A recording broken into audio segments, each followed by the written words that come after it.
Good afternoon, Nigerians. My name is George Ubo. I am the chairman, George Ubo Whistleblowers Network and George Ubo TV. Today is Monday, September 14, 2020. We are going to discuss actually a report on Edo State government bank statements from 2015 to 2019, which we reviewed, and we decided to issue a press statement today. George Ubo Whistleblowers Network is in receipt of bank statements from 2015 to 2019 belonging to the Edo State government. We are not unmindful of the fact that there is election around the corner, actually in a few days. As a civil society organization, we are non-partisan. However, for sake of public interest, we analyze any information sent to us from whistleblowers, some are anonymous, as in the case at hand, and after analyzing, we disseminate to the public accordingly. Nigerians were glued to the TV on August 26, 2015, when our organization took on the EFCC at the Senate based on 3 boxes of evidence whistleblowers within and outside the EFCC gave us. That Senate hearing in 2015 opened the eyes of Nigerians to the monumental fraud or looting at the EFCC, which I demonstrated with overwhelming evidence, and irrefutable, of course.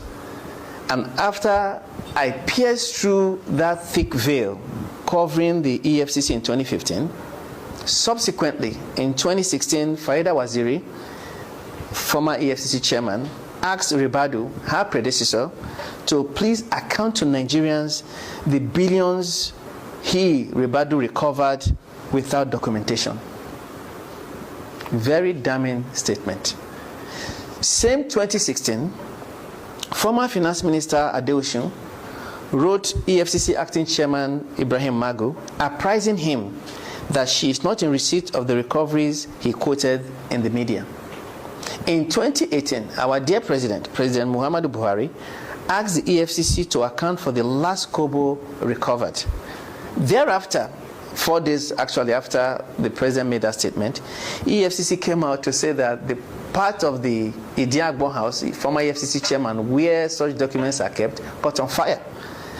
Of course, there's currently an ongoing panel hearing on EFCC vis-a-vis Ibrahim Magu. So these are all vindications on our part regarding the EFCC. Thereafter, we have handled numerous cases dealing with corruption within the executive, legislative, and the judiciary.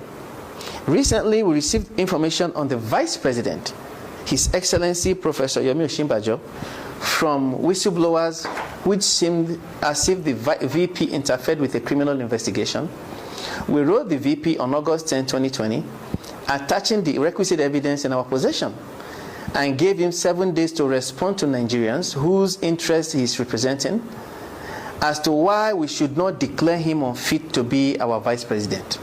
Same day, the VP responded attaching evidence to show he did not interfere, asking us to let Nigerians know the outcome of our investigations thereafter. Now, after analyzing the VP's response, we exonerated him and issued a statement and video in that regard. In the instant case, we posit that if the VP, the number 2 citizen in Nigeria who is cloaked with immunity, can humble himself to respond to us same day we wrote him, we hereby issue His Excellency Godwin Obaseki a 48-hour ultimatum to respond to our allegations at this point. It should be noted that although we found suspicious transactions in multiple years, however, the suspicious transactions became rampant and egregious in 2019, hence our conclusion that His Excellency Godwin Obaseki allegedly siphoned funds in preparation for the election coming up in a few days. Our findings. We found numerous transfers made into 8-digit account numbers running into billions of naira. Of course, any sane Nigerian knows that we operate a 10-digit account number system. We found numerous transfers in billions of naira from Edo State government to general purpose accounts in different banks, including but not limited to Equatorial Trust Bank, which is no more in operation, Access Bank, Sterling Bank, etc. The posers we have are, what does general purpose stand for? Are these funds dissipating from these multiple purpose accounts in these banks? The red flag is clear and convincing. We found billions of naira in transfers to ministries, department and agencies, MDAs, without being specific on these particular MDAs. Transfers should not be in bulk figures in billions of naira without specifying the MDAs and their respective account numbers. We found that billions of naira passed through Edo State government to companies like A and K Construction without specifying the accounts of the companies. In other words, Edo State government released money to itself, mentioned companies like A and K Construction without mentioning the recipient's accounts. Without these details, we can conclude that the monies have no destination. We found that billions of naira were transferred in numerous tranches without account numbers and account names of the purported recipients. We found billions of naira debited as value-added tax, VAT. This contravenes common sense. VAT should be a credit, not debit. Why would you move billions out and give the narration as VAT?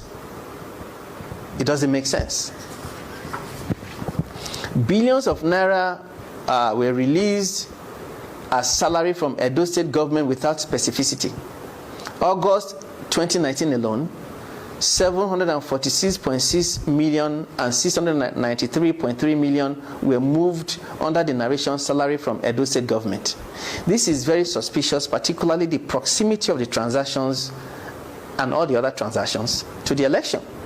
Based on the foregoing allegations, we call on all security agencies in Nigeria, in the event His Excellency Obaseki does not offer superior evidence to trump ours, to take cognizance of these alleged infractions and do the needful whenever His Excellency Obaseki leaves office, either in 2020 or 2024. God bless Nigeria. Now let me quickly show you the bank statements. This is for 2019. This is for 2018. This is for 2017, this is for 2016, and this is for 2015. Thank you very much.